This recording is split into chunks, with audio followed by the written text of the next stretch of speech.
really quickly. Perfect. So yeah, we can just go through questions and then maybe 5:05, 5:10 we'll get going once everybody's in here.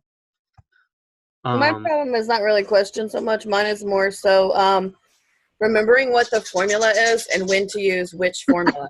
As long as I remember those things, which I don't, then I can usually figure everything else out. Cool. Exactly, Julie. That's exactly. I mean, which formula to use when. Yeah, I think that's a very common question, so I can go ahead and do that right away. We did awesome kind of figure out in our group that whenever it says randomly selected whatever in there, then use the one with the square root. That's the only thing we've kind of figured out. But I always, even when I'm in the middle of it, like after I haven't, I don't know, I always forget, like, wait, how do I find the z-score again? And that's the easy one, you know? So just trying to remember the formulas for each thing. So. Yeah, so you're definitely on the right track here. Let me get my nice high-quality paint up here. So you've got, we'll start with the z-score. So you've got z equals x minus mu over sigma.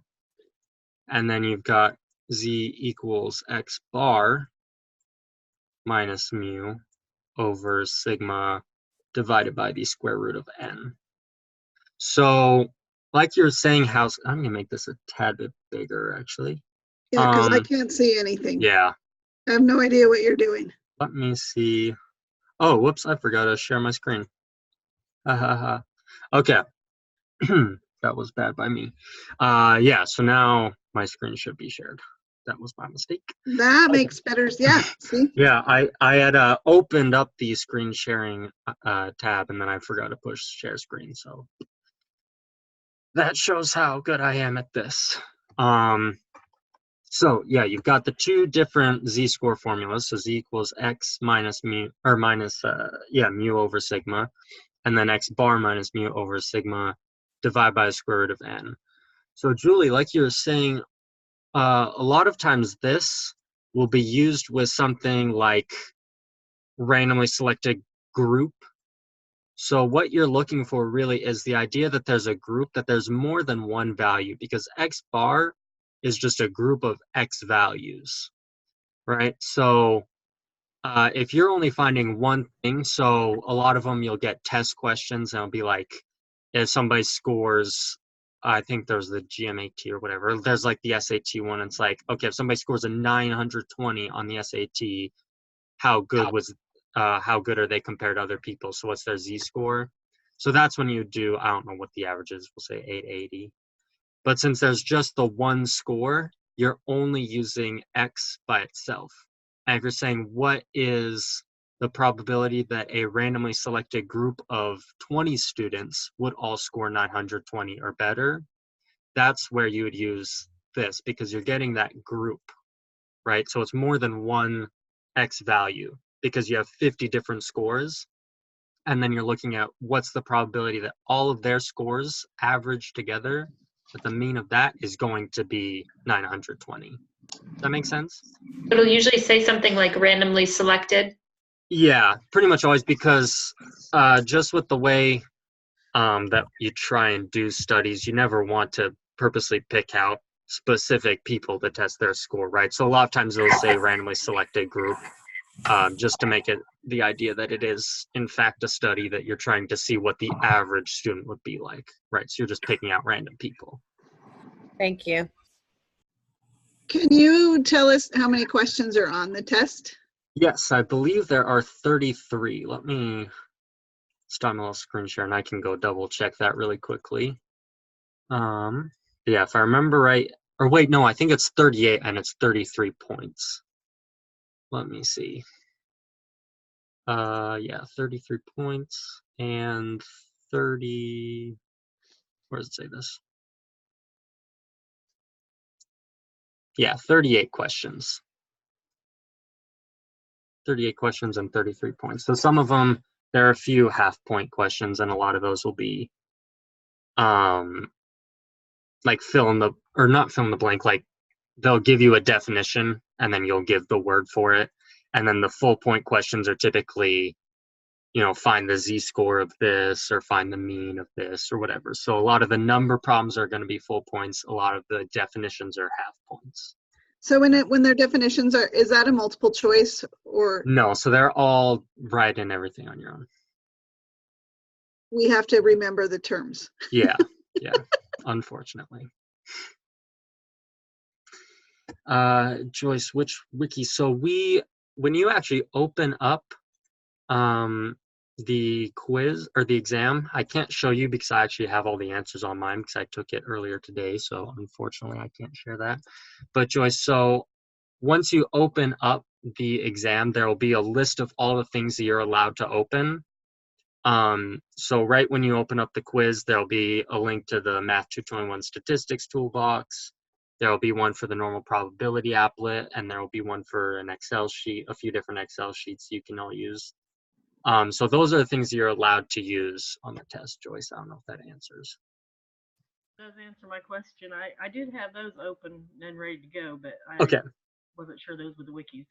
Yeah. So that's all that you're going to be allowed, and that's all that you'll need. Really, they won't ask anything else about All that. right, thank you. Stephanie, calculator. I do believe that a phone calculator is allowed. Let me go check that. No, though. it said absolutely not? not.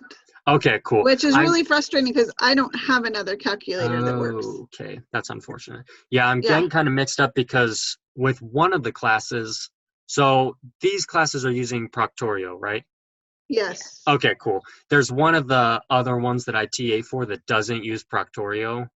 I don't know why. I guess it's just experimental, and they are allowed to use, I'm pretty sure, phone calculators, but that is good to know that if you're using this, then you can. For Proctorio, you can't have any electronic devices. Okay, yeah, that makes sense. Use this? That makes sense. Can I use this? Yeah, If that it's should. just a calculator alone, like and not something that could sneak you answers or whatever, then I think other than calculator material, then I think so. Mm-hmm. And Charlene, do you have a calculator on your computer? Could Yeah, you open that up? that's I what I've been probably saying. do, but I'll just probably have to go purchase one. I've just been using my phone because Mm-hmm. I don't know, all my calculators are like dead. I mean, they just, Yeah. they're just old and don't work anymore. So Yeah. That being said, if you guys are comfortable enough with Excel, you can use Excel for any sort of calculator stuff. I can go through that too. I know that we haven't really been through that at all, so that's kind of unfortunate, but if anybody does feel comfortable with Excel, you can do calculator stuff with that too. wouldn't have a clue how. I just really use it mostly for the square root of something. Yeah. I will ask too about the computer calculator, just the little built-in one, and see if you're allowed to use that. Because I would imagine that you can use, because I'm pretty sure it's all just screen sharing stuff with Proctorio, so they will be able to see that you're just using a calculator. And I can find that because that'll do square roots fine, so that could help. But I will ask about that. That's a very good question. And then Chantel, you said notes pages. Yeah, you are allowed your one side of notes, but that's it, right? So are we supposed to show them our one side of notes? I mean, how is it? Yep. So you'll just have that on the paper and then just show that up to the screen and be like, I've got one side and it's blank from the other. And then they'll be like, okay, you're good. And then is the other side like what we are able to use as scratch paper, or how does that work? Yeah, I'm pretty sure scratch paper is perfectly She fine. said we could have as much scratch paper as we needed. Yeah. Cool. Yeah, so that should be good. So with our one side of notes, can that include examples, like Mhm. an example problem with the formula and figured it out? Yeah. Yep. Okay, because that helps me if I can see a problem similar to what I'll be looking at Yeah. with the formula in there and how to figure it all out. That kind of helps me. Mm-hmm. Yeah. Dre, you asked if they're essay questions or if it's all multiple choice. It is almost entirely questions that you'll type out on your own, but they're all just like one-word answers. There are a few multiple choice ones. I don't know exactly how many, but for the most part, they are one word or one answer questions, right? Pretty short. I'm trying to make sure that I've got all the other questions on the side. It looks like we're good. About the notes page too, going back to kind of the examples, I always did that. I would go through like the last tests and just take a random question from each of the homework quizzes that I had done. And then I would just put that onto the sheet because that was kind of a good a good way to remember what they'd asked me for in the actual homework.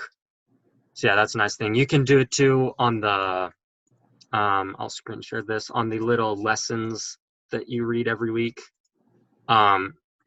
These have nice examples too. If you just scroll down to, I guess this one probably won't have any. Let's go like week 6, or lesson 6, excuse me. So yeah, if you go down and then take, well, that was a bad one to choose. Let's try 5. Perfect. So I would just go down and I would copy all these numbers on and then just put this onto my little sheet. So that way I could kind of get an idea of how they had worded it, how they had asked it and everything. So it kind of gives you the idea of similar questions that you might get. So that was my little tidbit. Can our notes page be typed out or does it need to be handwritten? I don't think there's a problem with typing it out. I would imagine A girl in my group just asked the professor if that was okay, and she said no, that needs to be handwritten. Okay. Really? Handwritten? That's too bad because we could fit more on a typed piece of paper. Yeah, I guess that's probably why, so that way you can't make it super tiny font and then fit on the entire lessons. Okay, well that is good to know that it's got to be handwritten. Perfect, I think. Are there any other questions about the test itself, the exam itself? Are we good with that? Well, I don't have I mean, it'd be easier if you kind of helped us review what might be on the test. I mean, yeah. So what I'm thinking of problems or things random ones that might be on it. Yeah. Chantal, how many questions per chapter? That is a good question. I couldn't tell you exactly, but I can go through and try and find a very rough idea really quickly. Sometimes they do, they take questions out of like maybe our homework quizzes and they just put those quizzes into the. Yeah. Have they done that? Do you know? I mean, are we going to see questions that we've already done before? Because I've had that happen in other classes. I'm like, I've already done this problem before. I remember this kind of. Which would be nice. I don't think that they're reused questions. Per chapter, it's looking like, also while I'm here, I can kind of count you got 1, 2, 3, 4, 5, 6, 7, 8, 9, 10, 11, 12, 13, 14, 15, 16, 17, 18. Looks like 18, 19, 20, 21 are actually multiple choice questions. So I was off on that. I remember there being more short answers. So that would be 21 multiple choice questions and there's 38 total. So 17 typed answers. 21 multiple choice, and when did you say 17 what? Yeah, 17 typed answers. So there'll be, I think just about all of them will be solve. Yeah, so something like find the z-score, right, and you'll type it in. So yeah, that's actually a lot more multiple choice than I remembered, which is nice because that definitely makes it easy. But you're saying 21 multiple choice. Fill in the blank or not multiple choice. So yeah, so there's the multiple choice ones, and then there's 17 of the other ones that are going to be just blank, and it'll say like input the z-score or input a mean, right? So then those will be the blank ones that you'll have to fill in yourself. And then, okay, so when they're asking us like define the mean, those are probably like the multiple choice ones. Yeah. So like what will be, I don't even know. Or when they say like what is a simple random sample and yeah, exactly. That's the multiple choice type. Mm-hmm. Yeah. Okay. Yeah, so there won't be any like short answer or anything. There's nothing where you'll have to physically be typing out words defining these things. Okay. And then questions per chapter, it's looking like it's pretty even besides the second chapter. Looks like it's a bit shorter just because that was a shorter lesson. It's looking like there's about 6 or 7 questions per lesson. So it looks pretty evenly split up, I would say. So yeah, I don't think it would necessarily be, I don't know, if you're studying, I'd say just study everything and try and be as broad as you can, because it looks like they split it up pretty evenly there. Cool. So then what I was thinking of doing is we can kind of go through lesson by lesson and just run through everything super quickly. And then any questions that we have about any of the specific things relating to that lesson, we can kind of talk about as we go. So let me get open, we'll just screen share here. So let us hop back. I don't think lesson 1 even has. Yeah, No. lesson 1 is just the intro. Perfect. So we can start off with lesson 2. Before I get this, are there any, let me look out for typed questions too. Are there any other questions that we might have about anything just concerning the, not what's going to be on the exam, but like how we do it or anything? Are we all good there? So like when we did the practice, it said, you know, make sure you get your drink of water, you go to the bathroom. So if we Mhm. move away from our desk for any reason, what happens? I don't know how strict they are on it, but I would not be surprised if they would fail you for it. I've never done a test with Proctorio because it's a pretty new thing, but I know that it's kind of just like the testing center here where it's like, I mean, I'm sure if you really had to use the bathroom, you could probably convince them because I don't think they're evil and they're probably going to be nice to you. But yeah, So is there It actually like says a person there? It says that you're absolutely not allowed to leave. Once you sit down and you start the test, you're not allowed to leave. Yeah, because Sean, what I don't believe that they have something every time. Like, I don't think that somebody's literally watching you live. I think that they just record it and then watch it after. So if you leave, you can't ask somebody per se that'll be like, well, can I leave right now? I'm not positive, but I believe that. Okay, so what are you saying, Stephanie? You're saying you get flagged? You get, what is it? What do you mean highlighted for every movement? Sorry, I move around while I'm doing my, you know. It watches your eye movement, so it looks to see it wants you to, for the most part, be looking at your screen. Like if you were looking at your notes or your calculator, that would be fine. But you're not supposed to just be looking off to the sides a lot. You're not allowed to talk to anybody. You can't have any electronics. You can't. You're not supposed to get up and walk away for any reason whatsoever. And it said you're not supposed to really eat or drink anything while you're taking it. So I was like panicking, like, oh my gosh, what if my eyes dart too much or whatever? So I just kept trying to look at the screen, make sure to look at the screen. But yeah, some of that stuff, I don't remember what, if some of it said it'll automatically fail you or not. But for the most part, everything, it'll just flag you if you like your eyes are darting too much, like because they can't see what's behind or what's in front of you. They can only see what's on your screen and what's behind you because they're looking in your camera. So they flag that stuff to kind of so that they can go back and review it to get a good indication as if you're cheating and getting answers from somebody out of view that they can't see. Or that you don't have stuff taped up behind your computer. Yeah, exactly. So they want you to mostly just be sitting here, don't get up, and just focus. So it tells you to get a drink, eat, whatever you got to do, go to the bathroom before you start. Didn't I see one of the questions was like, how long do we have? And I think it said we have 4 hours. Yeah. But I think she said that most people do it in 1.5 to 2 hours. Mm-hmm. Yeah. So, I think I remember when I did it. I think the average ended up being just a little under an hour and a half. So yeah, it shouldn't be. Essentially, they give you way more time than you need to, so don't have to worry about time, but just hopefully that'll be good enough for everybody. Did you get any wrong when you took it? I actually did.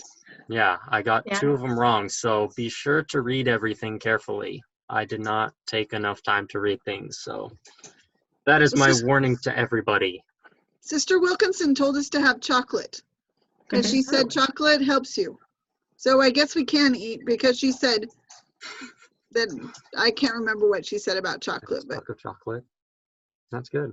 Yeah, that's probably why I lost it too. I did not have chocolate. I would earlier. probably just follow whatever the rules for Proctorio are if you don't want to be flagged and have to explain something. Yeah. If they even give you the chance to explain.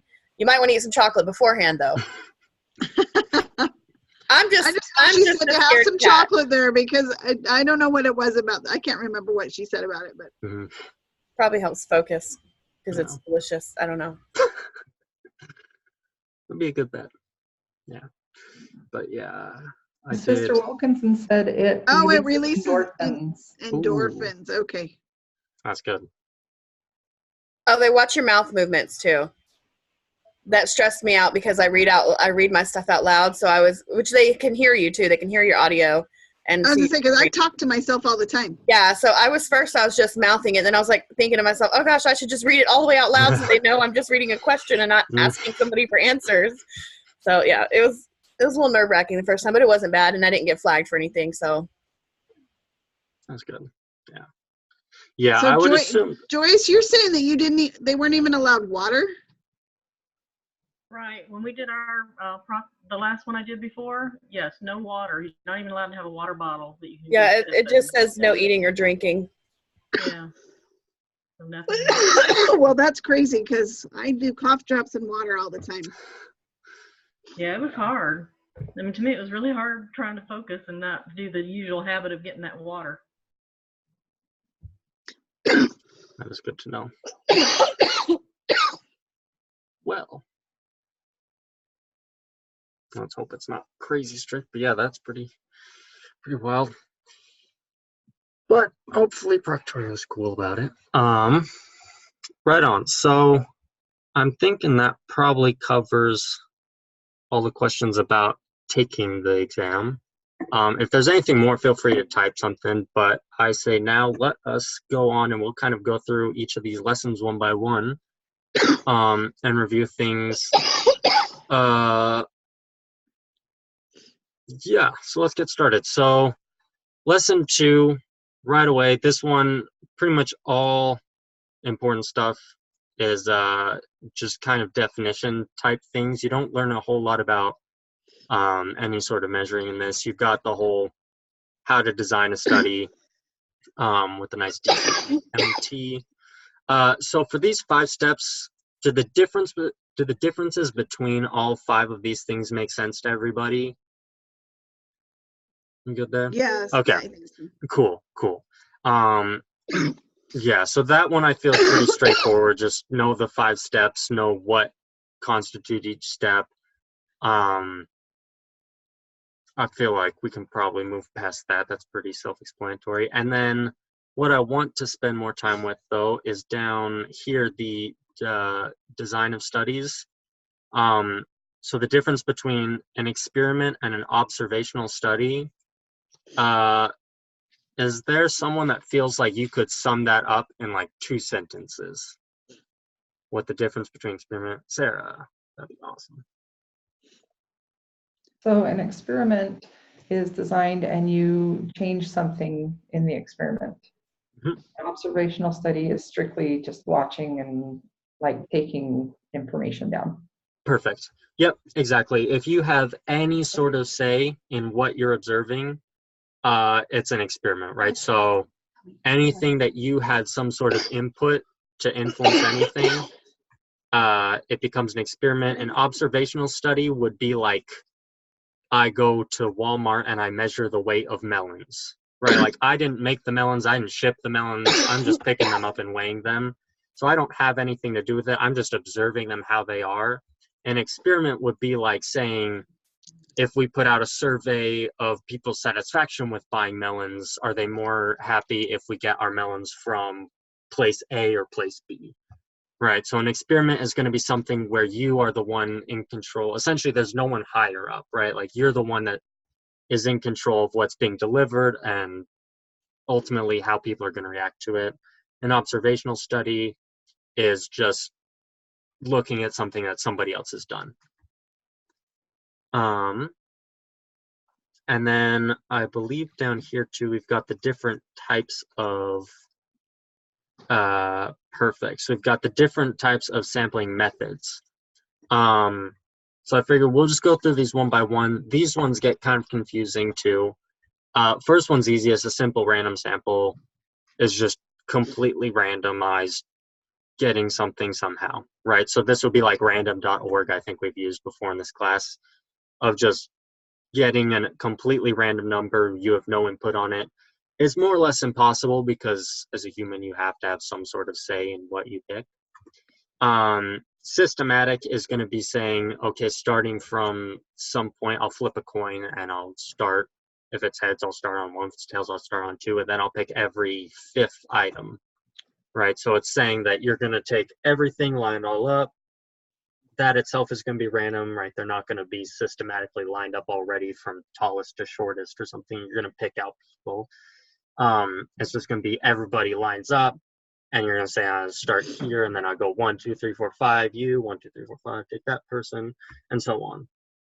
So yeah, That was systematic. like the example that they used for that one was like BYUI students go to Walmart and look at the price of cereal. Mm-hmm. And Yeah. then, roll the die to see what number they start with, and then they did every fifth box of cereal. And exactly. Yeah, so it's just the idea of you're going to randomize your start point, and then after that, you're going to take a consistent interval beyond that. And then a cluster sample. So cluster and stratified is where a lot of people kind of get tied up. I'll kind of open this up too. Is there someone that thinks that they can give us a nice definition of what the difference between cluster and stratified is?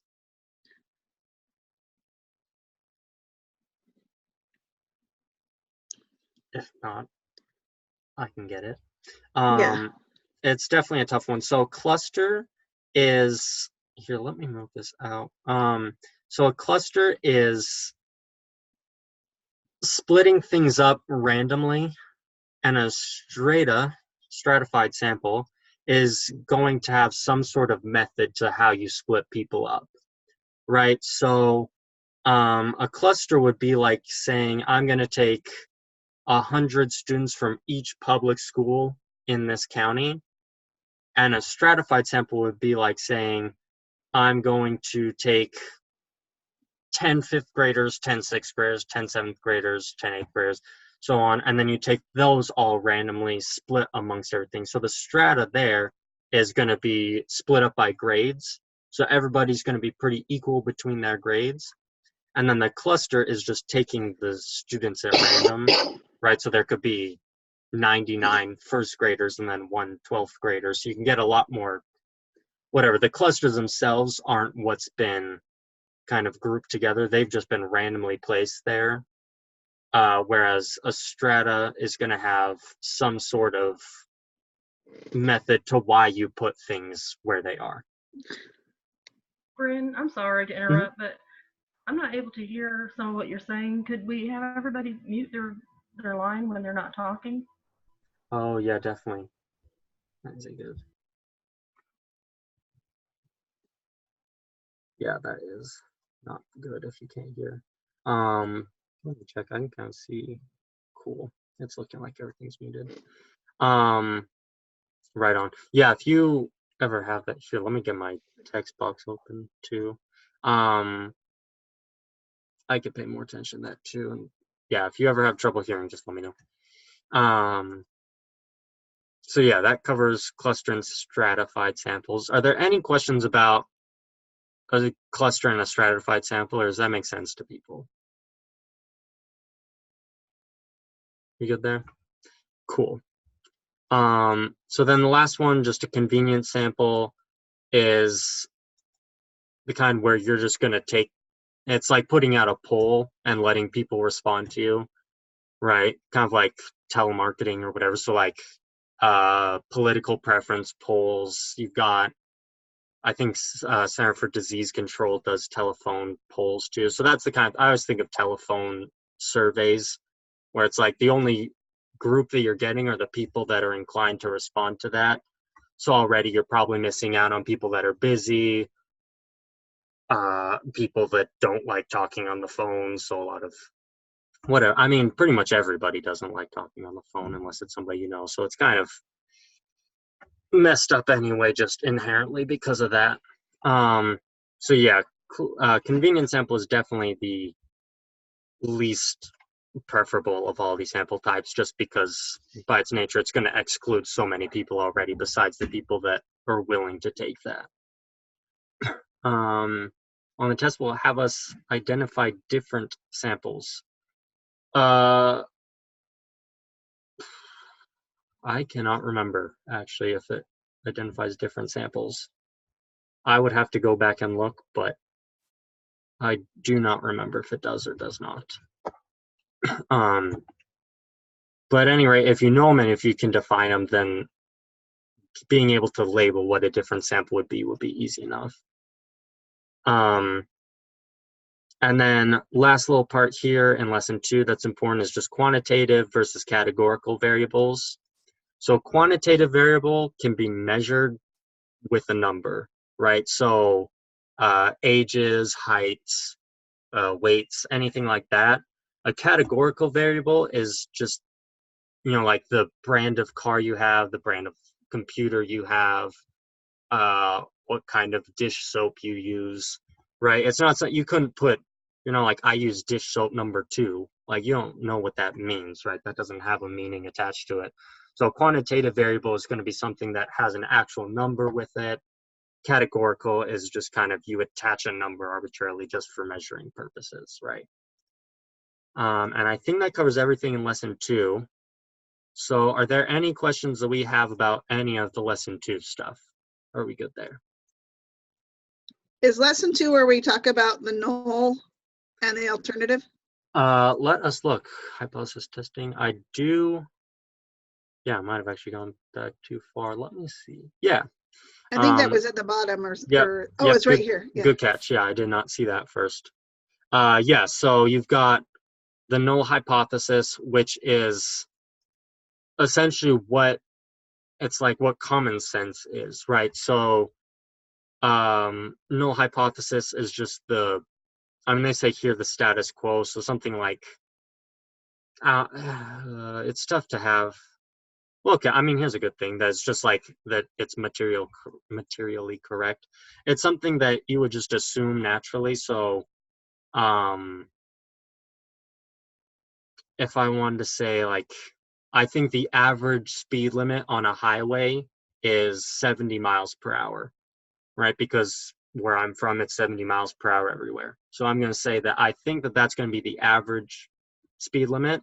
So that would be my null hypothesis, because it's what conventional thinking would have. All the speed limits I see on the highway are 70. So I think that the average is going to be 70.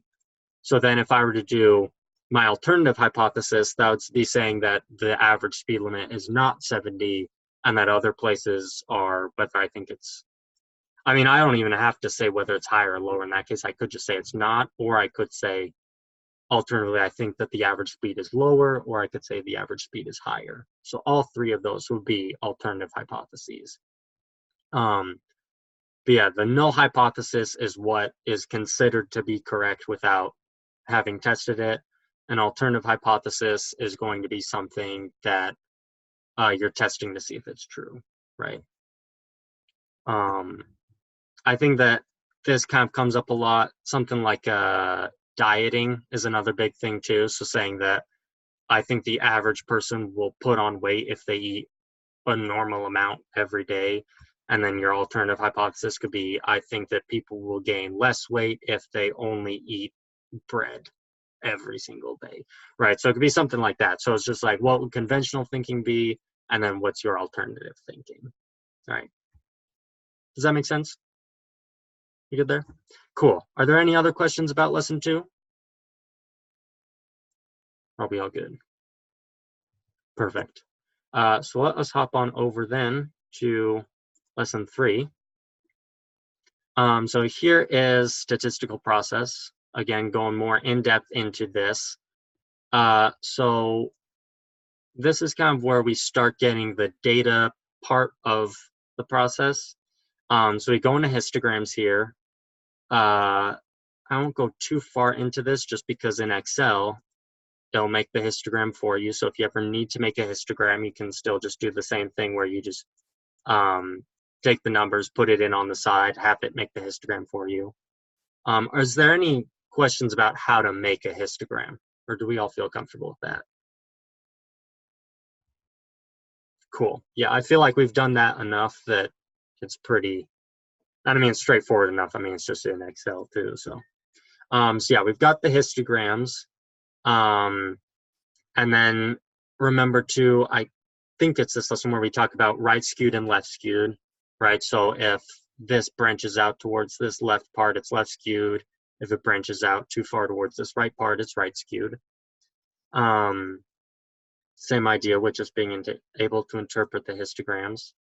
And then beyond that, we start to get into the actual numbers part with standard deviation and variance, mean, median, and mode.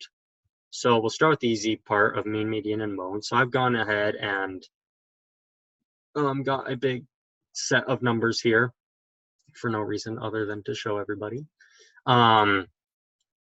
So here my mean, right, it's just going to show everything here. My mean 750, my median 745, and then the mode I don't think actually will show you in this Excel page, but the good news is that we don't use it at all.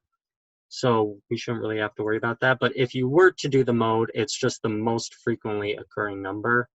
The problem with that is that it can be wildly inaccurate, because if everybody has a different number and then two people happen to have the same one, it can offset everything by a ton. So yeah, the good news is we don't really have to worry about mode. But if you do use it, oh yeah, Andrea, that's also good. If you do equals mode, if I were to take everything in here, and then do equal, actually, yeah, equals mode, and then I go, whoops, boom, and then take all these numbers. I can actually get the mode from that. And then let's close that bracket. And then, oh, that's white. Rest in peace. That was a bad example. Well, at any rate, if you do equals mode and then just click from the top of your data to the bottom, oh, there it is. I just hadn't gone down far enough. So my mode is 0.74. So if you just do equals mode, and then in parentheses, the starting number to the ending number, then it will show you, oh, what did I do there? Oops, Control Y. I can't click out of it. There it goes. So if you just do equals mode, top number to bottom number, it will give you your mode there. But yeah, good news is that we don't really use it because it's not always accurate. So the numbers that you will need, median, mean, are way more common, and those are right here. Do we need to have formulas memorized for mean, median, mode, or we'll be able to get those numbers from the histogram? Yeah, you don't have to have them memorized, because if you ever have anything, you can just put the data into the toolbox, into this little math sheet, and then it will give you the mean and median there. So yeah, you don't have to memorize those at all. If you did though, mean is just going to be all your numbers added together divided by n, however many values you had. And then median is going to be almost impossible to calculate when you're just getting a whole lot of numbers, because it's going to be the very center number of them all, right? So that can be kind of tough. Andrea, that is good too. If you are in Excel and do need to put it by yourself, you don't have the sheet for whatever reason, you can do equals average. And then same thing as before, you start with the top number and then just drag all the way down to the bottom number, and at 452, and then close that, and you will end up with your average as well. Right. Julie, is this particular sheet one of the things you're allowed to have open? Yes, it is. There is a link to it right at the very start of the exam. Right at the top, it says Math 221 Statistics Toolbox, and you can just click and open that, so no problems. I have group members not able to attend. Is this recorded for them? Yes, this will be recorded, and I'm going to kind of split it up into parts too to make it easier to find things if they have any specific questions. But yeah, it will be recorded. I don't know how long it's going to take to upload. I'm going to start uploading as soon as I stop it, but it's going to be kind of a long video, so I'm not sure. Pierre, can we use a calculator in the exam? Yes, but not if it is a phone calculator. Right? You can use an actual, whatever, just a calculator. Right? Cool. So that covers mode. Are there any questions about mean and median, how to find those? I know that when we first started, this was really confusing to everybody because it doesn't make any sense.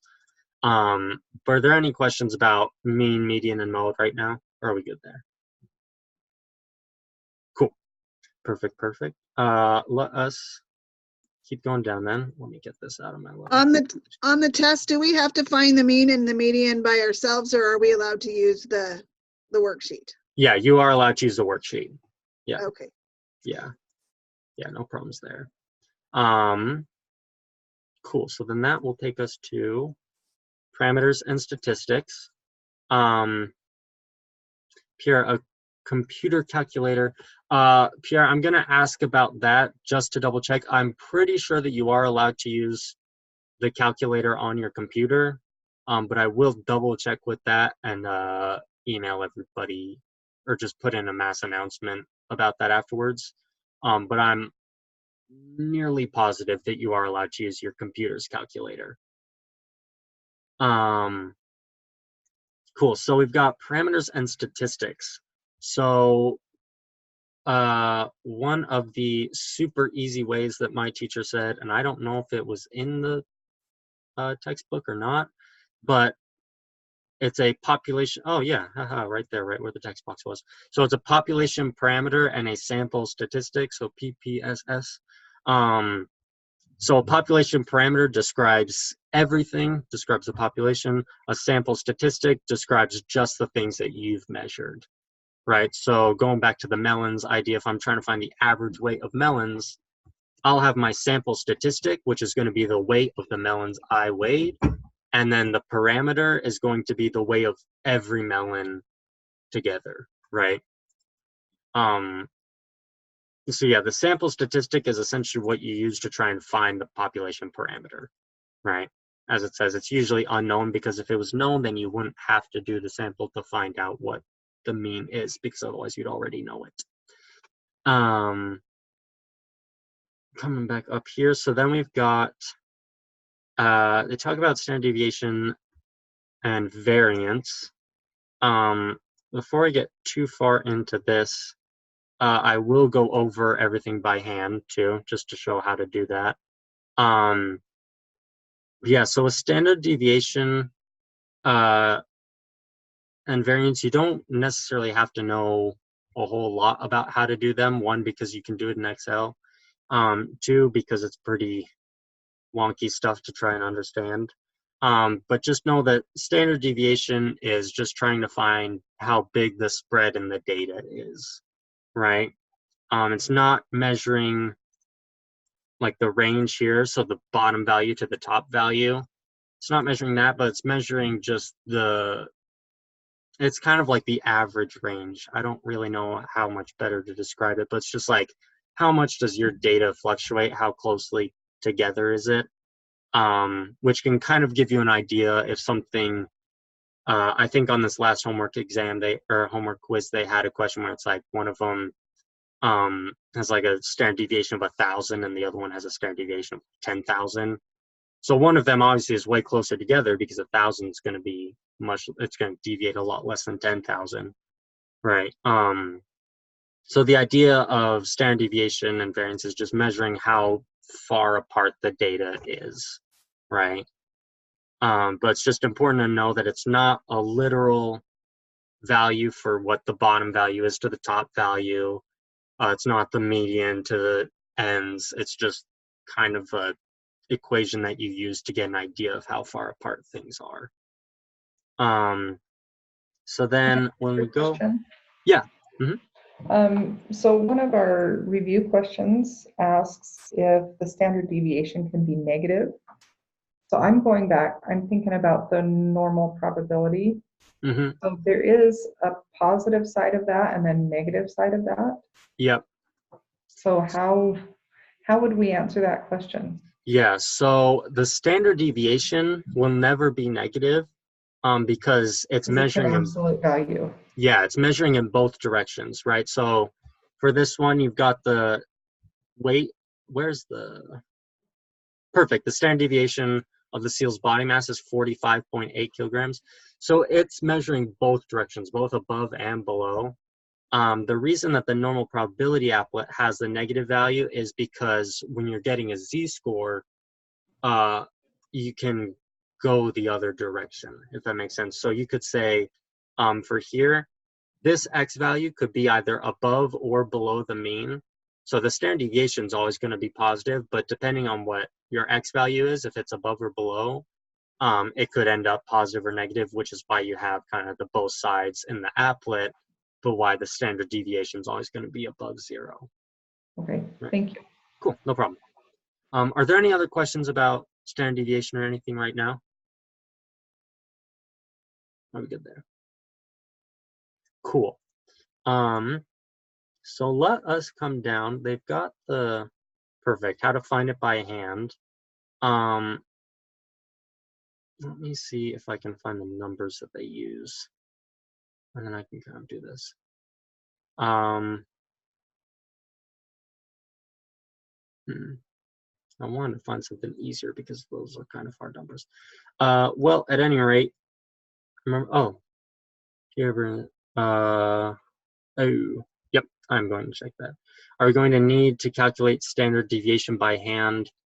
No, you will not be, or you'll not be able to. You will not need to calculate it by hand. There's not anything on the quiz because it's all just on the computer, so you can do everything in Excel. So you can always just get your standard deviation by putting all the numbers in there, and then getting Excel to spit that out for you. And in fact, I would strongly encourage everybody to do that.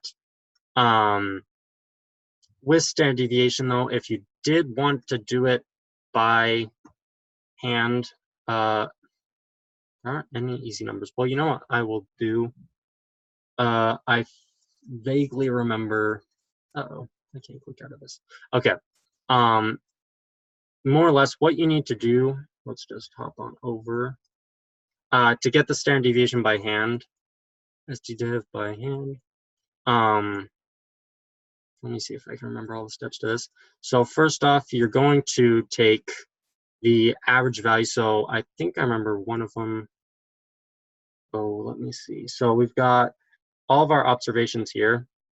Oh, Drea, before I get started. So standard deviation has nothing to do with the mean, just how far or closely the data is spread out. Correct. Yeah, your standard deviation is not related to the mean in any way, right? So you could have a low mean and still big standard deviation. You could have a massive mean and a really small standard deviation.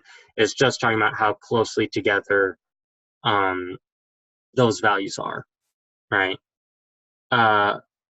So going back to how to calculate it, they kind of walk us through it here, which I like. So the deviation, the value minus the mean, right? So you're going to find the mean of all your values. So if I get 5 different values here, we'll do 2, 4, 6, and 8, and oh wow, 6 and 8 and 10. So then what you're going to do is find the average of all these together, right? So 2 plus 4, 6 plus 6, 12, plus 8, 20, plus 10, 30. 30 divided by 5 is 6. Boom. So here is your average for everything. And then you're just trying to find how far away each of these are. So that's 4 away, 2 away, 0 away, 2 away, 4 away. And then you're going to square each of these. Besides that one, that's going to give you a problem. And then once you get that total value, you're going to be, once we come down here, where does it explain? Oh, no. Perfect. Then you divide the sum of the squared deviations. So you divide all of these together, or you add all those together. So 16 plus 4 and then 16 plus 4, so it's going to be 40 total. And then you divide that by n minus 1. So n being the number, so there's a 5, and then the minus 1, don't have to worry too much about it, but essentially it just makes the standard deviation a bit more accurate. So you do divide by n minus 1, whoops, divide by n minus 1, which in this case is 4, which gives us 10. And then this will be your variance, and then to get your standard deviation, you just reverse because you squared all these, so then you'd undo those. Again, the square root of that. So square root of 10 is 3.16227, blah, blah. So this would be our standard deviation for all of this. Drea, I can send... But you're saying that we're not going to have to do it by hand like that? No, you won't need to. This is just strictly if you want to. It's just for the sake of knowing it because they teach it to you, right? I would strongly encourage everybody, though, just use Excel. But if you did want to get standard deviation by hand, that's how you do it. It's wildly complicated, though, and we've got the nice, lovely statistics toolbox. So that would be my recommendation. If you wanted to, that's how you do it by hand, right? If there are more questions about that, though, since I don't want to take too much time just because it's kind of unnecessary, I can send an email about that. So Dre, if you want to know more about kind of how to do that by hand, I will just send that in an email, or maybe put up an announcement with kind of how to do that and explain it better. But for now, just know that you can do everything in the statistics toolbox, and it's going to save a lot of time, right? So yeah, those are standard deviation and variance. So variance is just your standard deviation squared, right? And then I think that sums up. Oh yeah, and then percentiles. I forgot about that one in this. We got percentiles. Perfect. So percentiles, whoopsie, are kind of confusing, but essentially what you want to do with that, I've had a few hiccups with this. So remember, if you are getting a percentile, you need to have everything to the left shaded in, right? So if you just shade in this one, and do something like, let's say we want to find the 60th percentile, we'll even automatically shade in that middle once it goes beyond 50. So if you want to just be extra, extra safe when you're getting a percentile, only leave the left tail shaded and then put in your area. If you do, let's find the 75th percentile, it will shade everything up to 75, right? There tend to be a lot of problems when people try and shade everything before and then get mixed up and they're like, well, why is it not 75? It's 0.2502. So just know that if you just have this left tail shaded, this left wing, and you put in whatever the percentile is, you're going to end up with right areas shaded, right? So just to be extra safe, always leave, or just only ever shade this first left area before you put in your percentile, and then enter it in, and then you'll get the correct Z-score, right? A lot of people were accidentally leaving both those two shaded in and then going for it. A lot of people were just having this one shaded in and then getting the area. So just remember that you're going to have always going to have the left wing shaded, and then beyond that, this middle one might be shaded. And Stephanie, yeah, it is a good idea to refresh too, because some people's computers have kind of weird problems with it. So if you refresh every time, it'll be extra sure, because sometimes there have been more than a few people that it won't shade things properly. I know for a lot of people, if they didn't refresh it, once it got beyond a certain point, they couldn't click this area.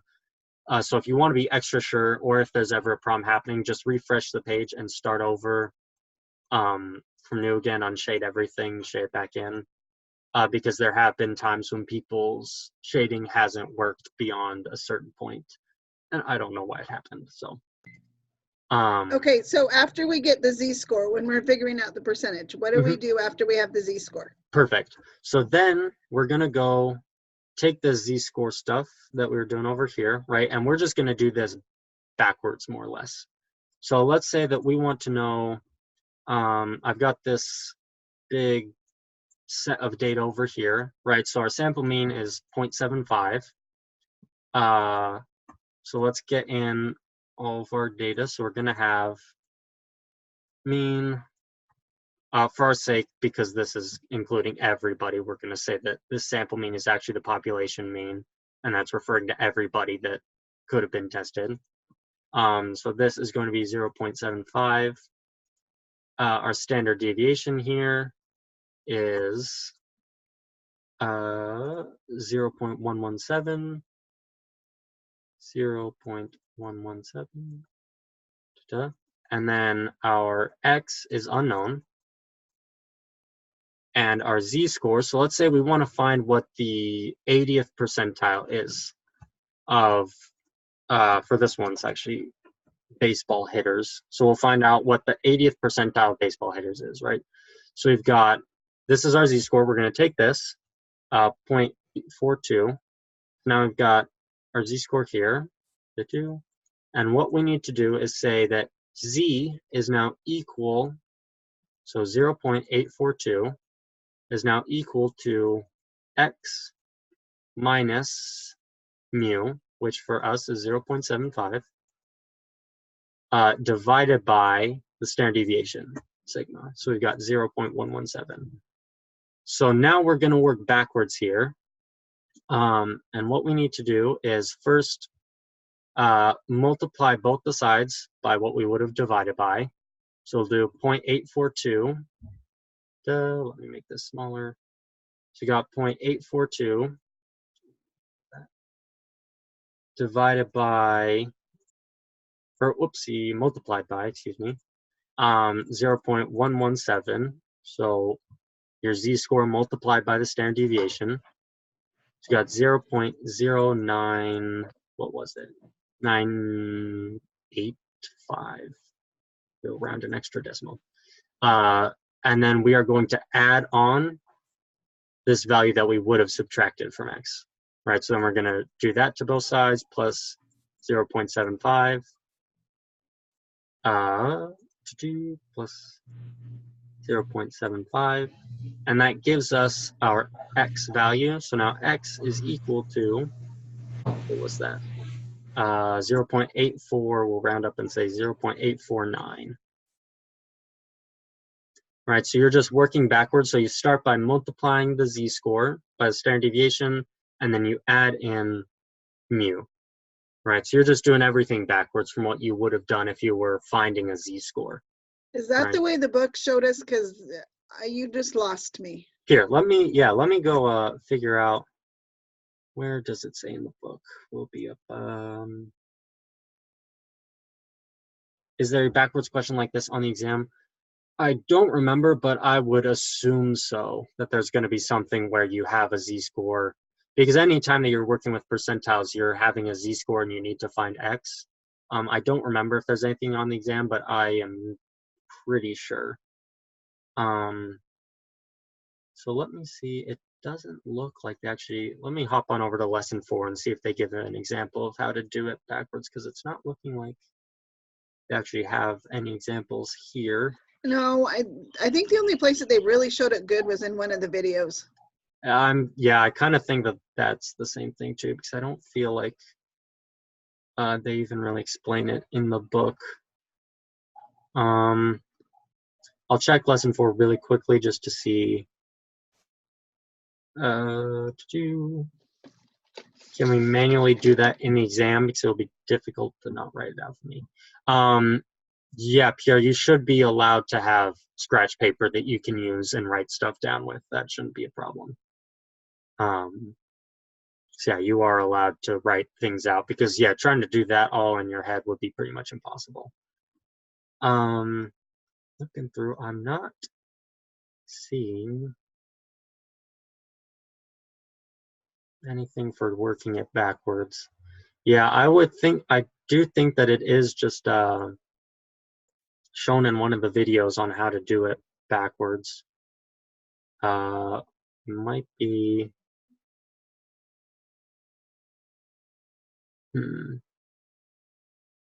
So it would be nice if there was an example. Okay, perfect. Here's the example. So for this one, we've got a z-score of 1.282. So we're getting the 90th percentile that they give us. Oh, Stephanie says it was Brother Fisher's video that had an alternate formula that was essentially the same way as I did. Okay, that's good to know.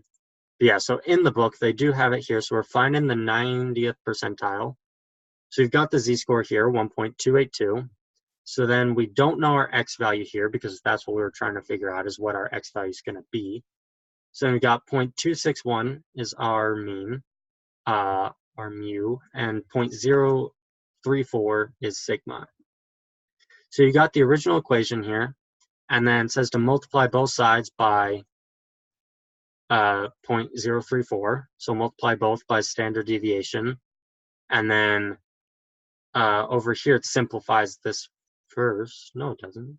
Oh, simplifies the right-hand side. Yeah, so then it takes those away because those will cancel out. The 0.034 times that.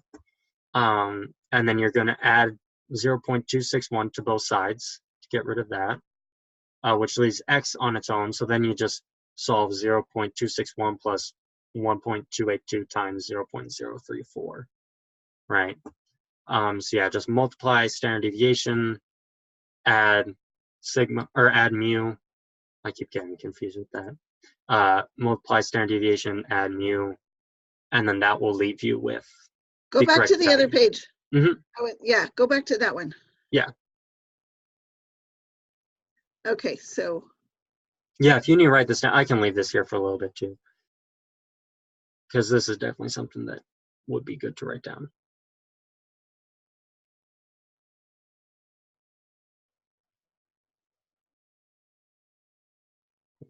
this is the one that I always miss. So Yeah, I'm trying yeah, to it's get very this one confusing. down.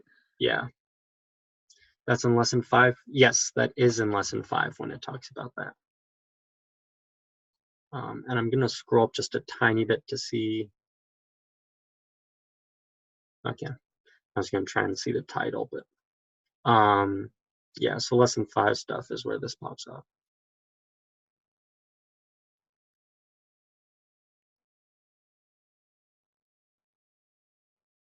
Oh, okay, cool. Step 4 is this formula.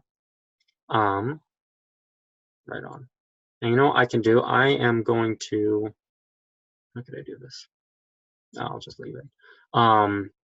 So yeah, about this, are there any questions about how to get the x value when you have a z-score?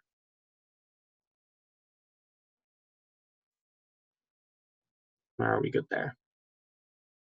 So yeah, this is definitely probably the hardest part of the exam, in my opinion.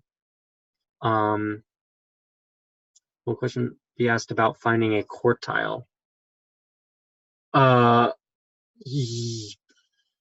trying to think. I'm pretty sure there are questions about quartiles as well. Let me, here, I'm gonna hop back. Am I good to come back to this page? Are we good now? Yes. Yeah, I got everything I Okay, needed. cool. Yeah, so quartiles, I do believe is on the exam as well. Again, I can't remember, but there's similar ideas to percentiles, where you're just trying to find a quartile is the 25th. So technically, the median's the 50th percentile. It's the second quartile, but first quartile is going to be 25th percentile. Third quartile is the 75th percentile. So yeah, just remember, if you are trying to find them, fortunately Excel, again, will give them to you. If you don't have them in Excel, then all you would need to do is just work backwards again. Where is the part? There it is. And then you would just have to have 0.75 if you're trying to find third quartile, or 0.25 if you're trying to find first quartile, right? If you do need to find those by hand, you've got that, you would just use the z-scores from this and put that into your little z-score formula here. So whatever point, negative 0.674. And then if you're trying to do a third quartile, you'd have 0.75, so then 0.674. Yeah, in Excel, they do have the quartiles nicely listed for you. So you can find those pretty quickly if you have the data already to go with it, right? So yeah, that should sum up quartiles, and I think that is everything here. Yeah, just remember that a lot of times it gets kind of confusing with where quartiles are, but just know that no matter what, the first quartile is going to be at the 25th percentile, right? So 25% of the day is going to be below the first quartile, and 75% of the day is going to be below the third quartile, and 50% is going to be below the median, right? So just always remember that, and you'll be good to go. And I think that sums up lesson 3. Oh, 5-number summary. So the 5-number summary is, if we just hop into here, is just this: minimum, first quartile, median, third quartile, maximum, right? So that is just what you get when you have a box plot. They ask about box plots too at the bottom. So they do a nice job of filling it in. So you've got your bottom, whatever, first quartile, median, third quartile, fill in the lowest value for your minimum, fill in the highest value for your maximum, and that's your 5-number summary, right? So it's just minimum, first quartile, median, third quartile, maximum. So if you ever see 5-number summary, it's just these 5 right here, right? And then that looks like it sums up. Cool. So are there any questions about lesson 3? Are we good there? Perfect. I'm thinking that. So up until lesson 4, it's just vocab, more or less. Yeah. You do have a few things with getting standard deviations and getting means, but yeah, up until lesson 4, it's more or less just vocabulary questions to know, and then just being able to get these first, this first little box of the numerical summaries, right? So that's pretty much everything the lesson up to lesson 4 is, right? And then once you go beyond that, that's when you start using those numbers to get other numbers. So I think that sums that up for lesson 3. Let us go on to lesson 4. Perfect. So this gives us probability. And I think that everybody kind of hates probability. So there have been quite a few questions about this. I'll try and sum it up more or less as easily as possible. But probability is just whatever this number is, right? It's your area in this bell curve, in this distribution. So we've got the 3 rules of probability here, which are pretty self-explanatory. So it's always going to be between 0 and 1, the probability of the event happening. All the outcomes are always going to equal 1. And the probability that X won't occur is 1 minus the probability that it will occur, right? And rule 3, a lot of people are like, well, that seems kind of redundant because why not just add all the other ones together? The whole point of rule 3 is just when you're working with a lot of things. So if everything's got a 0.01% chance of happening, it's a lot easier to just subtract from 1 the probability of one specific thing happening than is to add together all the other values. That's kind of where this comes in handy. Yeah, remember always that it's always going to equal 1, right? That's the most important thing to remember with that. I didn't pass anything up here, did I? Cool. They give the example too of rolling 6 on a die. So every single die roll will have a 1 in 6 probability. We went through that on one of the prep assignments, I think, with the 8-sided die and 1 in 8 chance. Yeah, so the probability is just because that's evenly split because it could land on any one of the sides. That one's just perfectly split 1 through 6. Let me see, are there any other? Well, it doesn't look like they've been listed here, but it's making me wonder.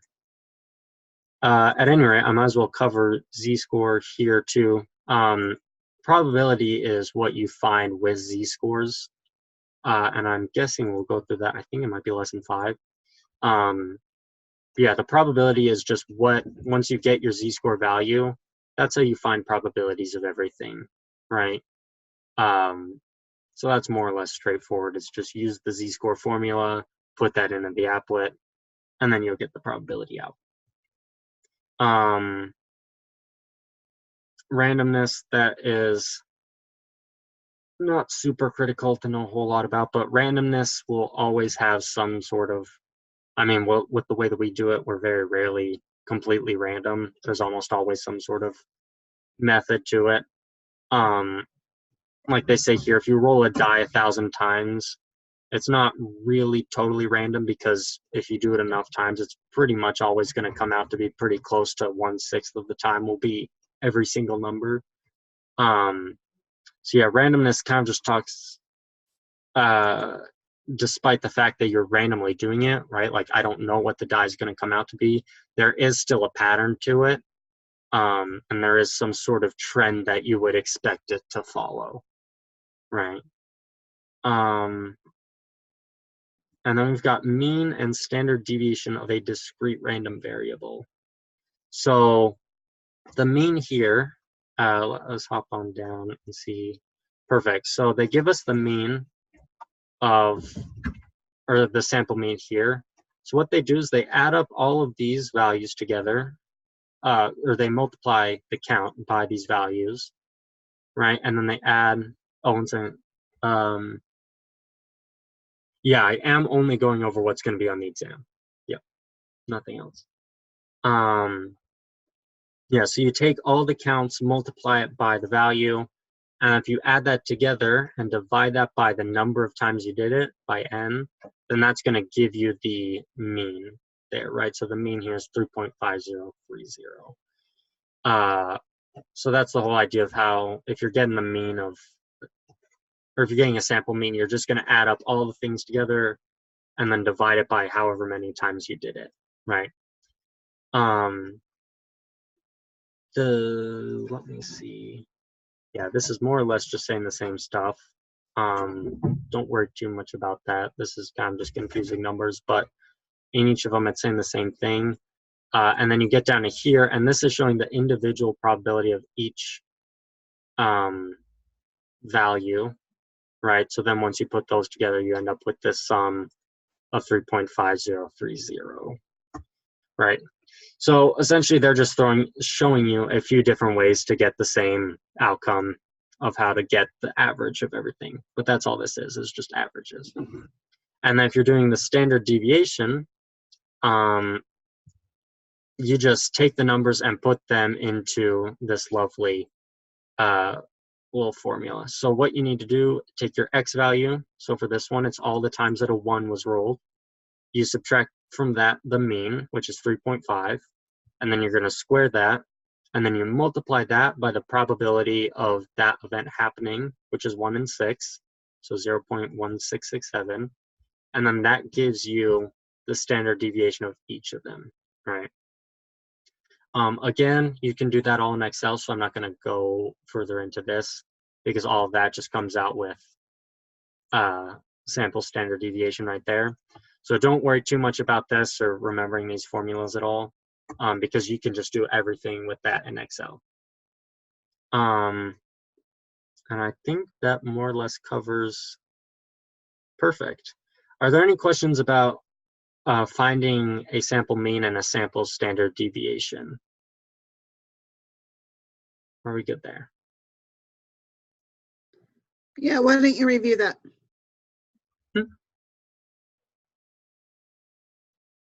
What was that? Could you review those? Yeah, so here, do you have any questions about just how we find them using what we just went over? Like, do you have questions about how to find them, or what exactly?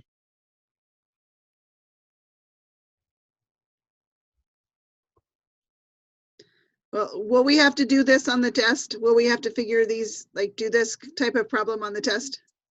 Yes, you will have to find mean and standard deviation, but you won't have to do it by hand, right?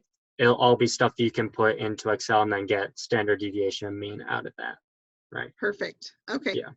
Yeah. Yeah, so I figure with this, This is just showing the actual literal math behind it, and we can kind of push that aside because we've got the nice toolbox. So if it's okay, I'm thinking just kind of glance past that part, because everything that you will do, you can just get the standard deviation, the mean from right here, right? Thank you. Thank you for that. Cool. Yeah, no problem. No problem. Are there any other questions about anything in lesson 4? Or anything that you guys want to go over? Are we good? Perfect. So then let us go on to lesson 5. So this is where we get the curves in here and the z-scores, right? So we've been over z-scores a little bit today, but again, just to clarify on the formulas, you are doing let me hop on over, get down a bit further. So it's always z equals x minus sigma minus mu. Oh, I do that every time. I'm going to confuse so many people. X minus the population mean divided by the standard deviation, which is actually sigma. Disregard any time that I say mu or sigma instead of the correct one. So this is your z-score formula. So as we can see here, they've got 169 minus 159. They're trying to find heights of somebody. So they're taking the one x value's height, subtracting it from the population mean, and then dividing that by standard deviation. And that's where you get the z-score. So just from the z-score alone, the important thing to remember, because most of the times you will be putting the z-score into here and finding the probability. But one important thing to remember is that if it's a z-score of greater than 2 or less than -2, right? So z equals, you know what I can actually do? So if z is less than, wait a minute. Oh yeah, less than -2, or if z is greater than 2, right? So anything above 2, 2 plus, anything below -2, 2, this one above, is considered unusual, right? So that's the important thing to remember with z-scores, is just checking, remembering that, okay, if it's greater than 2, it's unusual. And if it's less than 2, it's unusual. Or if it's less than -2, excuse me, it's unusual as well. Right, so this z-score, she's an unusually large height, right? She's abnormally tall. And then that's pretty much all you need to use just a normal one value z-score for. You will put that into the probability applet, but we'll go over that at the end. Yeah, that's the important thing to remember with z-scores, is just +2, -2, anything greater or less than those is extreme value, is an unusual value. And then we've got the 68, 95, 99.7 rule. So we've been over this a few times, but 68% of the data will fall within one standard deviation of the mean.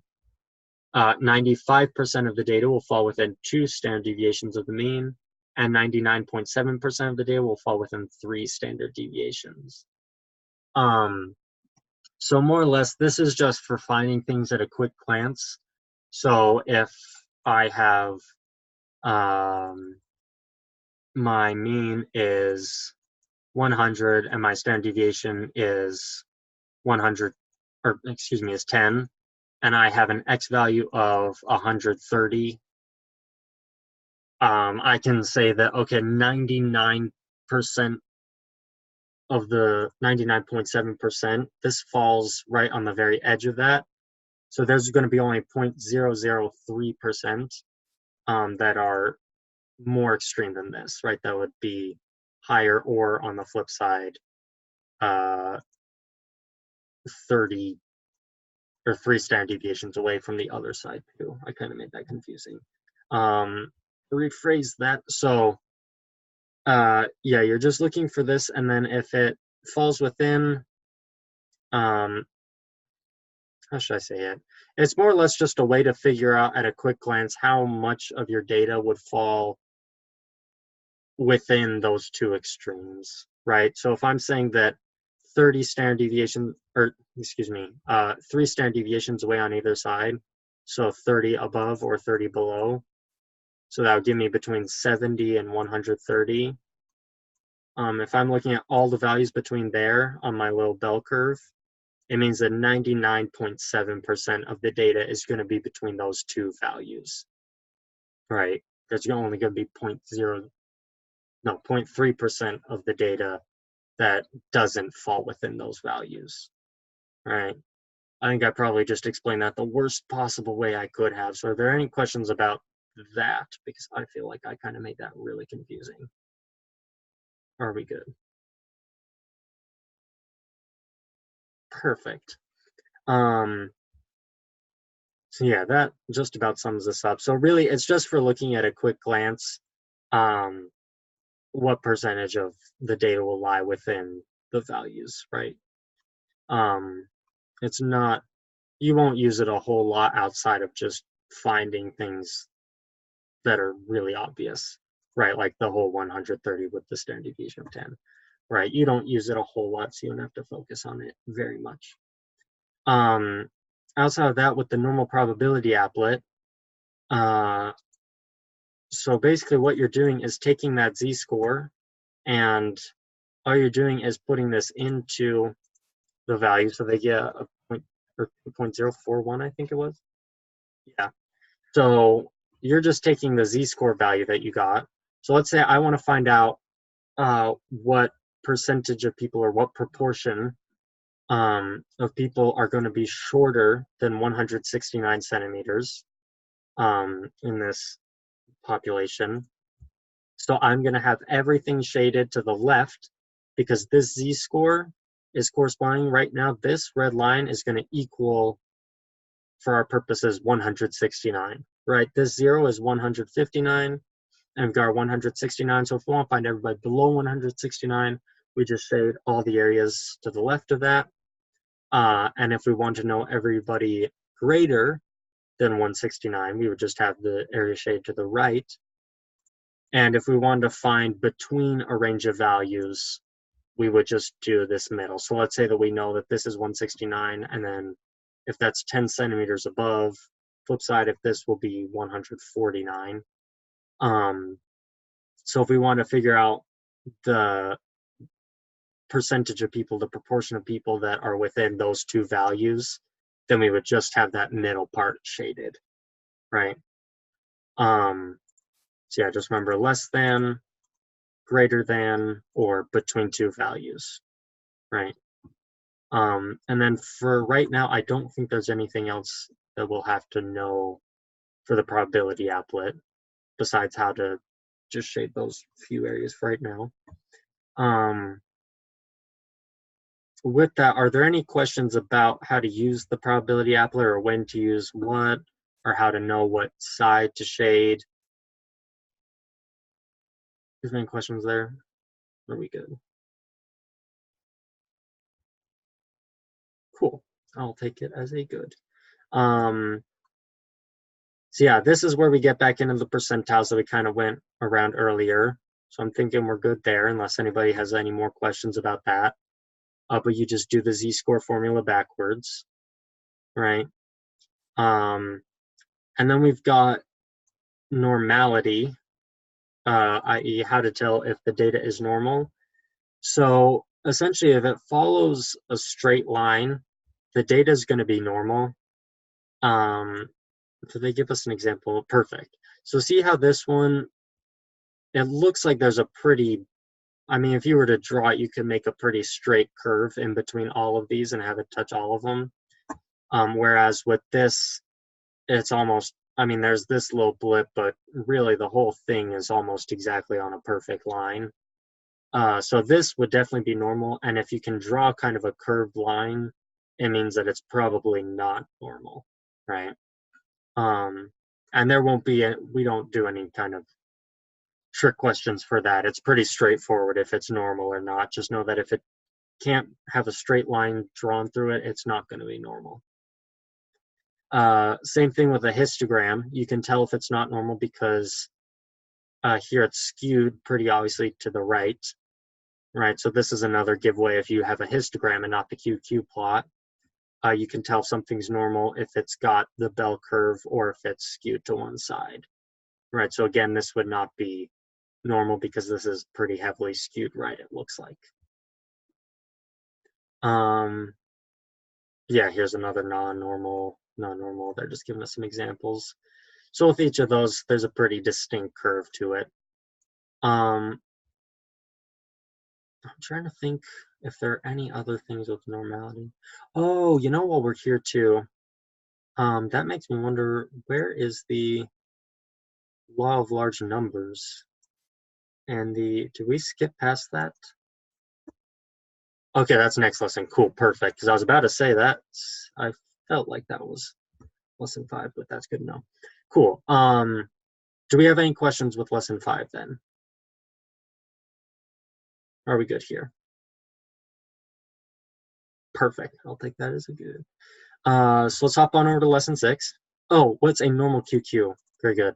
Let me scroll down. So a normal QQ plot is going to look like, where was it? Like this one, right? This one too. See, so both of these have pretty straight lines that you could draw through them.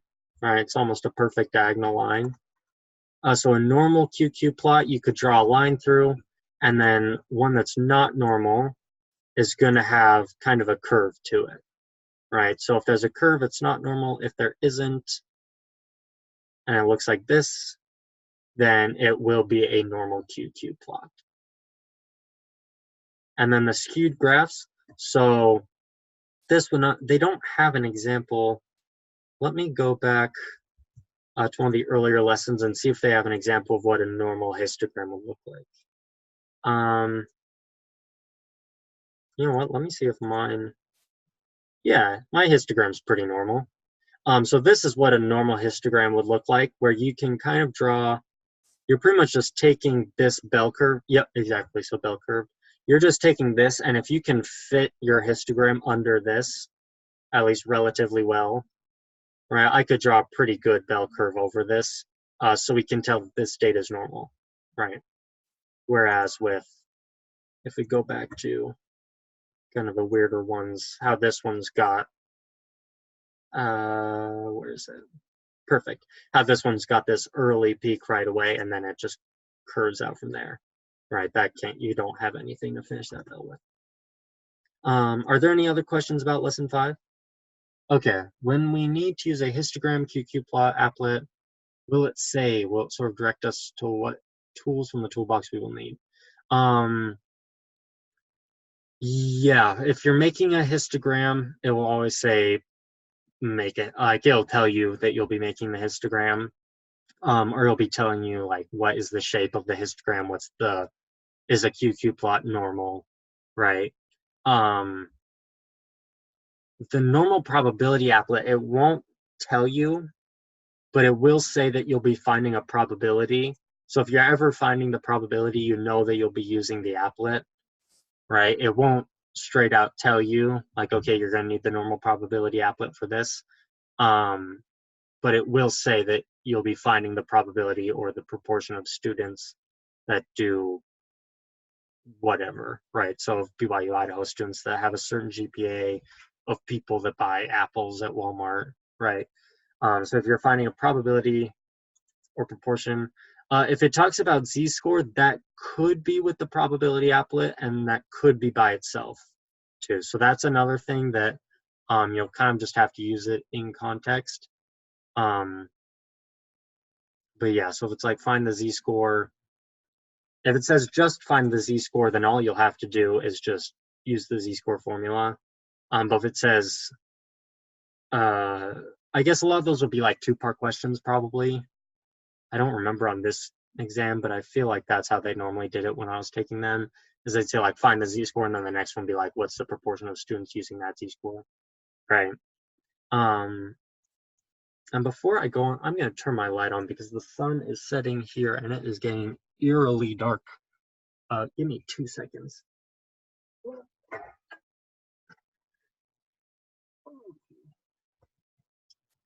That looks much better, so now it doesn't look like I am brooding in the dark. Okay. Here, I will even kind of type that in here. Proportion / probability are two giveaways that you will be using. Giveaways that you will be using the normal probability applet. Normal probability applet. So that everybody can remember. So yeah, it says proportion or probability, you will be using this. Are there any other questions about lesson 5? You good? Cool. Let us go on to 6. So here we've got distribution of means, and then central limit theorem and law of large numbers. Cool.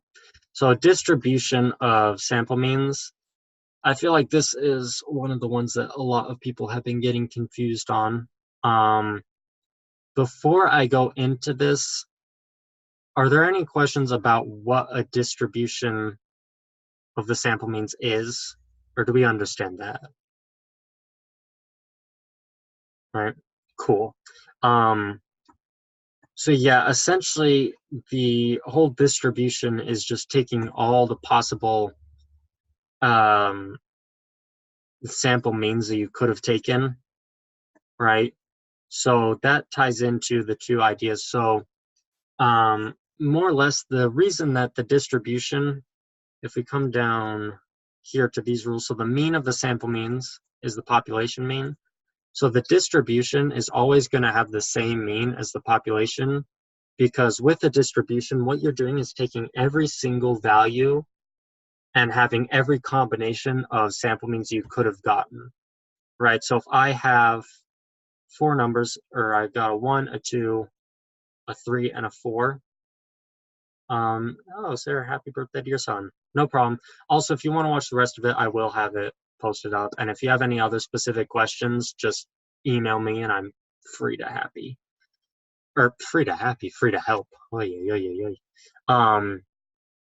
Yeah, see you, Sarah. Okay, Shanta, yeah, distribution. So the distribution of sample means is always going to be the same as the population mean, right? So distribution, distrib equals, this is just awful writing, distrib equals population mean, right? And that's because if you take all the values, so let's say that I'm taking a sample size of 2 here, right? Whoopsie, of 2. So I could take 1 or 2, I could take 1 or 3, or I could take 1 and 4, or I could take 2 and 3, or 2 and 4, or 3 and 4, right? So I've got 1, 2, 3, 4, 5, 6 different possibilities of numbers that I could have.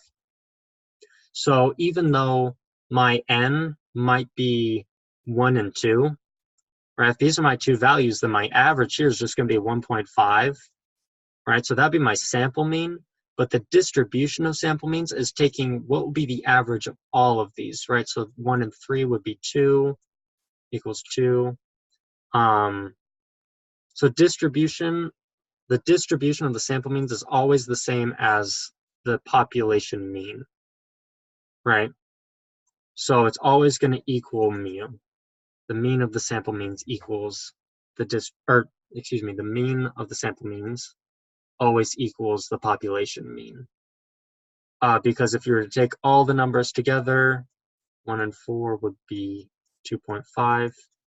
And if you were to take these and add them together, and then get the average of that, it will come out to the middle number here, so 2.5 for us. Yeah, so the distribution isn't referring to a single value. It's referring to all the possible values that you could have gotten and what the sample mean is of that, right? So the mean of the means is going to be the population mean, right? This one's pretty confusing, but essentially the idea is that if you get every single possibility, you'll have every number included in your distribution of sample means. So once you already have all the numbers that were in the original data set, then if you average those together, it will just be the same as the parent population, right? Andrea, yes, so the mean of the sample means, as I say here, yeah, that's just the distribution of the sample means, right? The mean of the distribution. I don't like how they kind of changed the wording on some of them. But yeah, sometimes you'll see the mean of the sample means, sometimes you'll see the mean of the distribution, sometimes you'll see the distribution of sample means. But all of them is just, if it's the mean of the means, then it's going to be the population mean. And then the standard deviation of the distribution of sample means is the standard deviation divided by the square root of n, right? So if you ever see distribution is kind of the key word here. So if you see distribution, you know that you'll be dividing by the square root of n if you're working with standard deviation, right?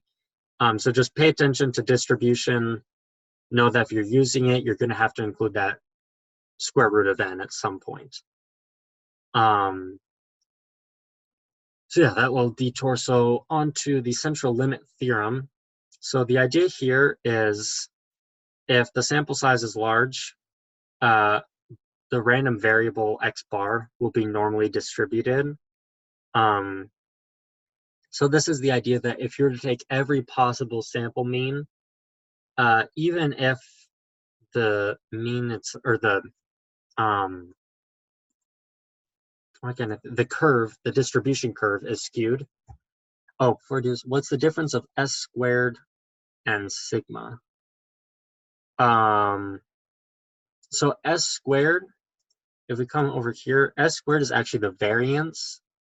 And I, to be totally honest, don't really even know when we use variance because I did not use it at all in this class. But yeah, so s squared is your variance, and essentially it's just what you do before. So s squared is kind of the step before what you would do to figure out. Oh, s is standard deviation in sigma. Wait. Yeah, because s squared here is just the standard deviation squared. Oh, the symbols. Okay.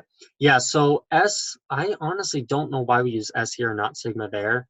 But the symbols are just the same thing. So if you see s, or if you see sigma, then it's the same thing, right? The symbols themselves don't mean anything different. I think on the exam we just use sigma, but that is a good point that if you see s, then just know that that's also standard deviation too. So s does equal standard deviation. No problem. Where was it? Oh yeah, so x bar is going to be normal. If two things. So one, if the parent population is already normal. So if we have a nice distribution and it's already normally distributed, then no matter what mean we take from this, it's already going to be a normal. The data that we get is going to be normal. We can't skew the data in any way, right? Because we're just picking out numbers from it. So if it's already normal, then the sampling distribution will be normal. And if it's not normal, then if the sample size is large enough, then it will be normal. So we use 30 as our kind of safe number. So if either the population is normal or n equals or is greater to 30, then the data is going to be, or the distribution is going to be normal, right? Does that make sense to everybody? Are we good there? Cool. Yeah, that one is always kind of a hard one to understand. Law of large numbers, I feel like, is a bit easier. Just saying that as the sample size gets larger, the sample mean will get closer to the population mean, right? This is just the idea where if I start taking random values from this bell curve, eventually I'm going to start taking so many values that this whole area is going to have been picked, and I'm going to have every single value that's in here, and it's going to average out to be the correct mean, right? It's kind of like, I think it was for this one that they used the idea of flipping a coin, where in your first 10 flips, you could have it be heads 8 times. But if you flip it 10,000 times, it's almost going to be exactly 5,000 each, right? There could be, whatever, a difference of 8 values isn't going to mean nearly as much as it would at the beginning, right? So just the more samples you, or the larger the sample, the closer your sample mean is going to be to the population mean, right? Does that make sense for everybody? You good for those? Cool. And that sums up lesson 6. Are there any questions about lesson 6 that anybody has?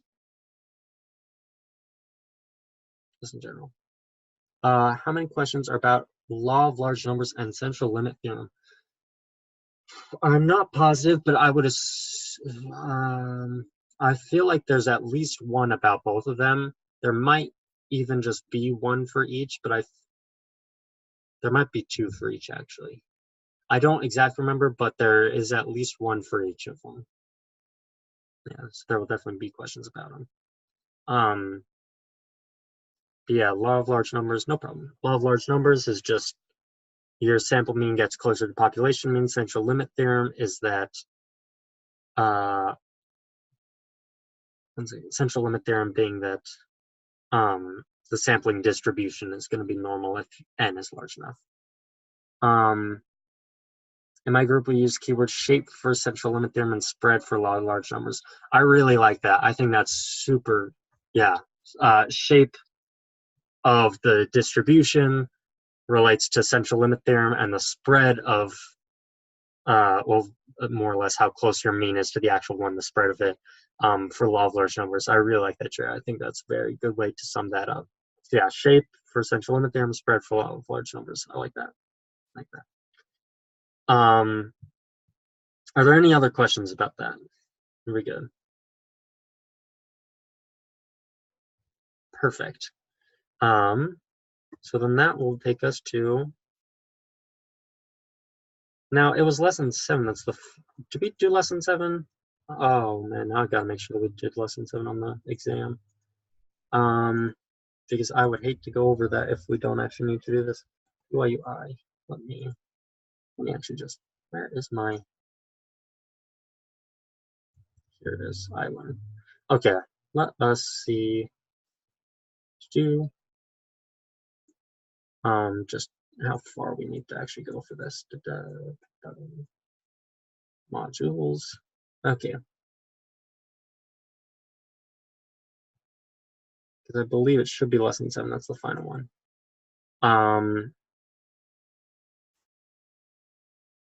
Okay, never mind, looks like 8's on it too. Okay, so, how do I snap this? Cool. So here, this one's pretty short. Sampling distributions. Again, just the review, it's normal if it's large enough or if it's already normally distributed. For the mean of a random variable x bar is going to be the population mean. Stephanie, have a very lovely evening. No problem. Again, if you have questions, do just let me know, and I will be happy to help out. And good luck on the test. So yeah, the mean of the random variable x bar is mu, and the standard deviation of the random variable x bar is sigma over the square root of n. Let me see. Yes, we've got a few. It's looking like this is just the z-score the other z-score formula, which is going to be x bar minus mu over sigma divided by the square root of n. So the big giveaway here, I think we talked about this at the beginning, is if we have a group of data, then we're going to be using x bar instead, because that's referring to a collection of some group of whatever that you have. So let's see if they give us, yeah, so random sample of n40. So because we've got that random sample of n, we know that we're going to have to be using x bar instead of just one specific x value, right? Because you can't have, if you have 40 different values that you've looked at, obviously you can't just take one of them, right? So if you have multiple values that you're getting, then you would use x bar, right? I feel like everything beyond this, just the same idea as what you do with the standard deviate, or with the old z-score, excuse me. Are there any questions about when to use this z-score formula as opposed to the other one? Are we good there? All right, cool. So yeah, just know if there's one x value and one x value only, you use just x minus mu over sigma. If there's more than one x value and you have a random sample of some size, then it's x bar minus mu over sigma divided by n squared, or the square root of n. And then same thing there, you just put that into the normal probability applet, as we've been doing. Don't think there's anything too tough there. And I think that's all that's even in this. Yeah, that's all that's in this lesson. So easy enough. Are there any questions about anything in lesson 7? Are we good? Cool. And then I think that's it, because if I remember right, lesson 8 is just, okay, we've got a question from Teresa. Can you help me understand how to answer this question? Perfect. This will be good. Let us hop into Paint here. So we are going to do this question. The admissions committees for most Masters of Business Administration programs require the Graduate Management Admission Test as part of the application for new students. It has been shown that the scores on the GMAT are, whoops, I scrolled down. Whoops, are normally distributed with a mean of 542.3. So we got our mean equals 542.3. 542.3 and a standard deviation of 120.54. The minimum GMAT score required for admission to the MACC program in the School of Accountancy at BYU is 500, but it is rare for students with scores less than 600 to be admitted. What is the probability that a randomly selected student will score above 542.3 on the GMAT? Okay, so with this one's actually pretty straightforward. So we are just dealing with one student, right? So if we were to do the z-score, it would just be z equals x equals 542.3. Oh, I put equals. Why did I put equals? That's minus. Excuse me. I'm going to have everybody so confused by the time they have to take this exam. Divided by standard deviation, 120.54. However, this one's actually pretty easy because the x value is saying what is the probability that a randomly selected student will score above 542.3. And we already know that that is our mean, which means that 50% of people will score better and 50% of people will score worse.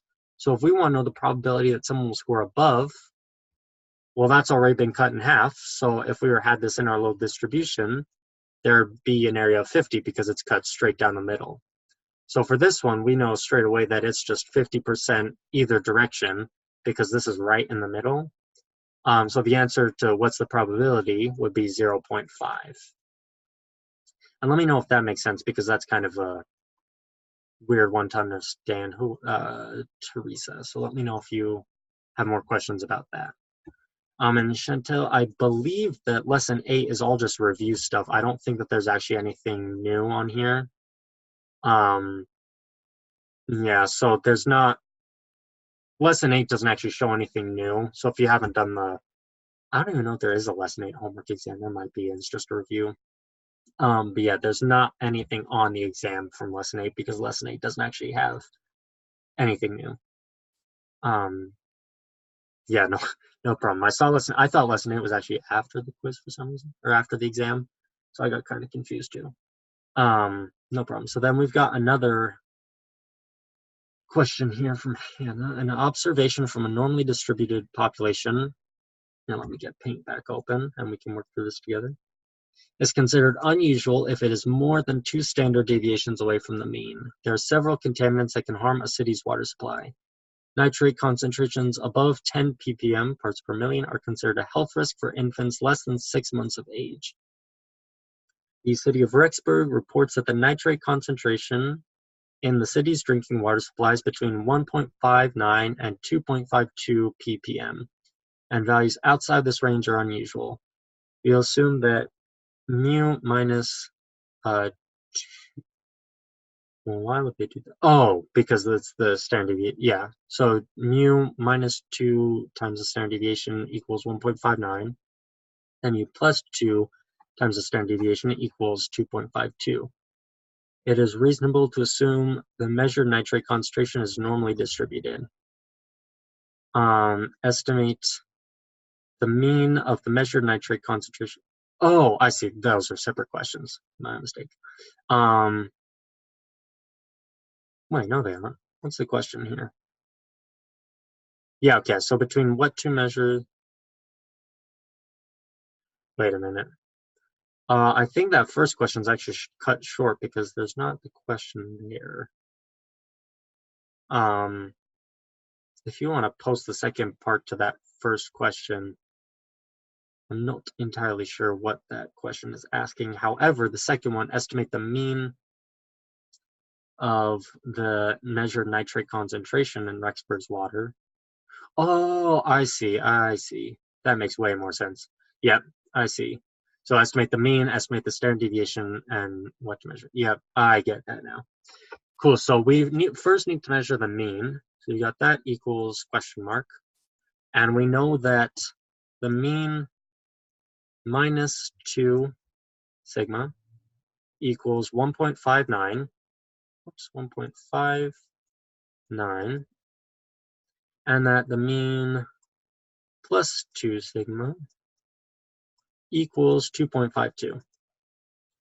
So if we wanted to find the mean of this, well, since we already know that this is just plus 2 standard deviations, this is just minus 2 standard deviations, so we just need to add these together, 1.59 plus 2.52, which gives us 4.11, and then we just need to divide that by 2, so 2.055, and that's going to be the number that's in the middle of these.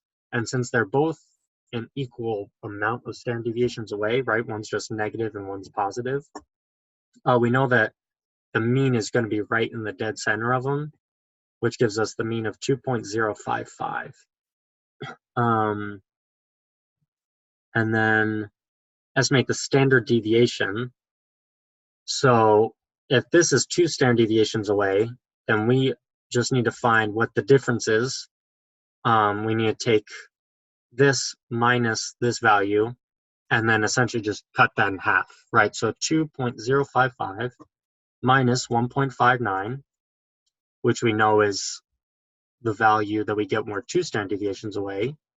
So then this is the difference between our median, our mean that we have, and then this is the value that we have that's 2 standard deviations away. So we've got a 0.465 difference. So if we just divide that by 2, then 1 standard deviation away would be 2 or 0.2325. Our standard deviation here is 0.2325. So then the final question, between what two measured nitrate concentrations do approximately 68% of the data values lie? So if we go to the curve that we have, so already we know that once we're at the second standard deviation away, we have these values here. So one of them is 1.59. It's 1.59. And then we've got 2.52, 0.52. And then right down here in the middle is 2.055. So since we already know that this is the 2 standard deviations away, that's the 95%. For the 68%, that's just 1 standard deviation away. So we're just going to do 2.055 plus this, and then we're going to do 2.055 minus our standard deviation that we've gotten. So that would give us minus plus 2.05. Whoa, yeah, 0.55. So we're going to have 2.2875, 2.2875 for one of them. And then if we go to the other one, 2.055, subtract 0.2325 equals 1.8225. 1.8225. So that's how we would get the 68% here, because we've already got the 2 standard deviations away. So now we just need to figure out what the value is 1 standard deviation. Excuse me, 1 standard deviation away on both sides. Right? Does that make sense? I think that's cool. Hannah, let me know if you have any more questions about that. Are there, I think that about sums up everything. Are there any questions in general that we have about anything that we've been over? No, we're doing good. Cool. I'll wait a tiny bit longer to see if there's anything that pops up with the text chat. Okay. Yeah, Hannah, why they wrote it out like that? Oh, real quick, Teresa, yes, I am posting this recording, and I'm going to try and go through and mark off when we talk about each individual lesson to make it a bit easier to find things. Hannah, yeah, why they use that, I'm kind of confused. I don't know, and it kind of confused me when I first saw it. Normally, my guess is just because they want to say, they're giving you the idea of the 90 or of the 68, 95, 99.7 rule, just writing it out kind of as the equation instead, saying mu minus 2 sigma.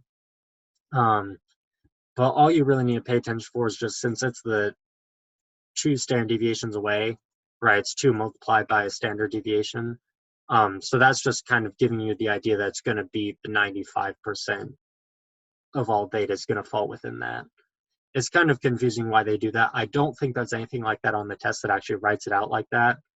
But yeah, that is a good question as to why they have it written out like that, because I haven't seen that very often, to be honest. What were the type of questions that I got wrong? I got wrong, it was more or less just remember to read everything carefully. I kind of had a few of the, I didn't read the definitions long, or I didn't read the whole entire definition that they gave.